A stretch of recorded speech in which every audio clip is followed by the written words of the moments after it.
High-energy-based Japan approved blanked, sick, surveillance over all Muslims.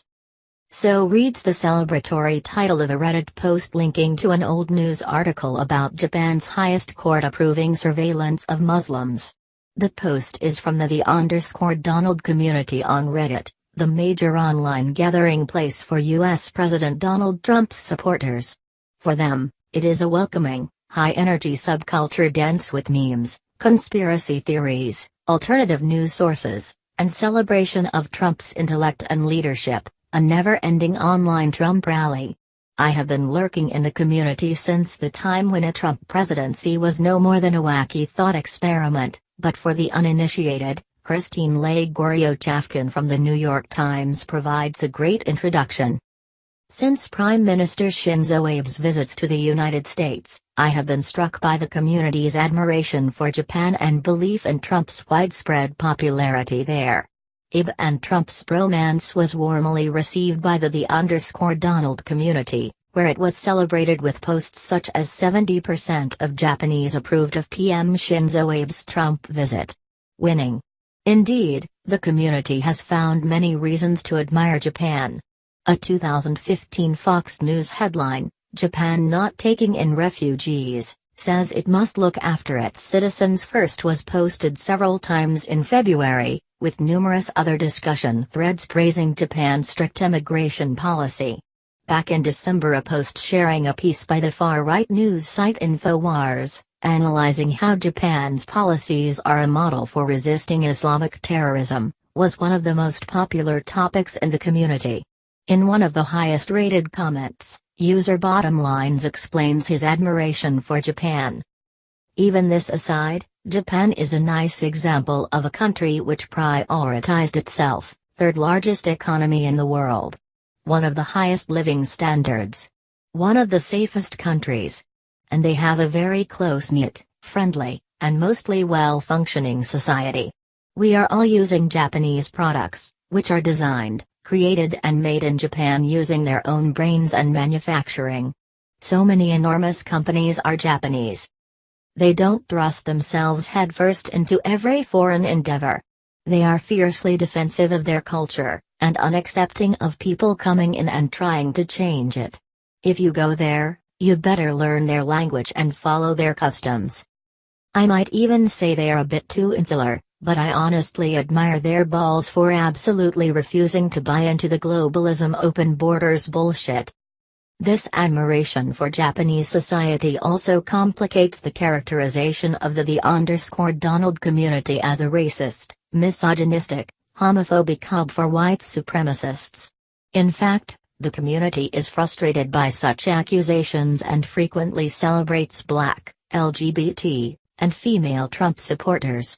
At the height of the community's interest in Japan, a Japanese-American Trump supporter created a thread to answer Japan-related questions, where her identity as a mixed-race immigrant in a homosexual relationship was picked up on by the community as yet another example of how the mainstream media unfairly mischaracterizes the Donald posters. Although the nationalist wave that made Trump president no doubt re-energized many old-school racists and white supremacists, the Donald is a younger community, with many members quite accepting of other cultures and identities, when framed in their own terms, not those of the liberal left.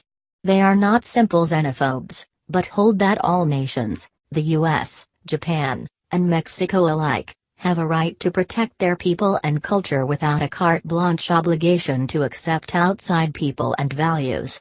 They ridicule college feminism and its obsession with safe spaces, trigger warnings, and limitless gender identities, but celebrate Kurdish and Israeli warrior women and condemn the misogyny of Islam.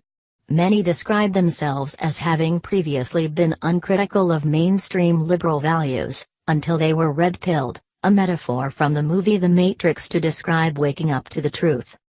Communities like the Donald will continue to carve out in our political discourses a growing space for a younger, less crusty body of nationalist values to do battle with college liberalism for the hearts and minds of coming generations. Adherence to values of tolerance, Multiculturalism and social progressiveness as envisioned in the prevailing mainstream of liberal thinking will no longer be the unchallenged measure of Western civilization.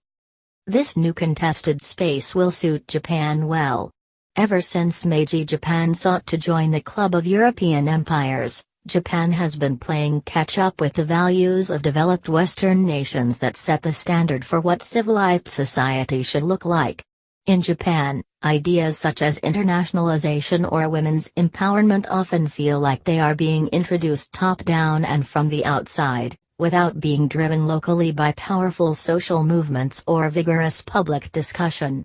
Even university campuses, hotbeds for activism on social issues in the United States and Europe, are as politically apathetic as any part of Japanese society. The real values that most of Japan holds on issues such as multiculturalism and women's empowerment are in fact much closer to the values of the _Donald than of elite liberals.